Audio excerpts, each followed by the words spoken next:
এই ধরনের সংস্থা যারা কুকুরদের সাহায্য করে, কুকুরদের ট্রিটমেন্ট করে থাকে, আমি গুগল থেকে সার্চ করি, তাদেরই মধ্যে একটা সংস্থা যে তৎক্ষণাৎ আমাকে সাহায্য করে। সংস্থাটির নাম হচ্ছে হ্যান্ডস অফ লাভ, যেটি সিউড়ির বুকের মধ্যেই আছে। তারা ইনস্ট্যান্ট আমাকে ফোনের সার্ভিস দেয় এবং সঙ্গে সঙ্গে তাদের একজন মেম্বার সুদীপদা এসে এই কুকুরটির ট্রিটমেন্ট করে। থ্যাংক ইউ সুদীপদা, তোমাকে অনেক ধন্যবাদ এত সঙ্গে সঙ্গে তোমার সমস্ত কাজ ফেলে এসে কুকুরটিকে এত সুন্দরভাবে একটা ট্রিটমেন্ট করার জন্য। আর শুধু এই কুকুরটিই নয়, হ্যান্ডস অফ লাভের আমি একটা পুরো ব্যাপার খুলে বলি আপনাদের। হ্যান্ডস অফ লাভ এখানে এই যে সংস্থাটি, এটি প্রচুর প্রাণীকে, প্রচুর কুকুরকে তারা সংরক্ষণ করে রেখেছে নিজেদের কাছে এবং প্রত্যেক দিন তাদের খাওয়া দাওয়া, তাদের ট্রিটমেন্ট থেকে আরম্ভ করে সমস্ত কিছু এরা নিজেদের খরচায় বহন করে। এটা আমার খুবই ভালো লেগেছে।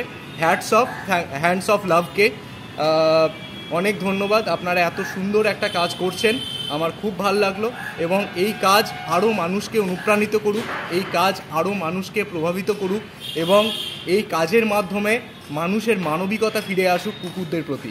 থ্যাংক ইউ, অনেক ধন্যবাদ। সিউড়ি এসেছিলাম আজকে সকালে, আমাদের একটা গভর্নমেন্ট এক্সাম ছিল, আমি আর আমার বন্ধু মিলে এসেছিলাম। তো হঠাৎ করে একটা কুকুরকে দেখি যে ভীষণভাবে ইনজিওর্ড ছিল, তার পিছনের পায়ের ওপর দিয়ে একটা গাড়ি চলে গেছিলো।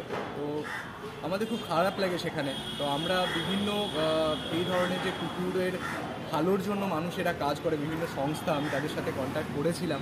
তাদেরই মধ্যে একটা সংস্থা যে আমাকে ইনস্ট্যান্ট সার্ভিস দিল এবং সে এই প্লটটাতে যেখানে ঘটনাটা ঘটেছিল সেখানে এসে সে কুকুরটার পুরো ট্রিটমেন্ট করলো। তার অনেক থ্যাংক ইউ।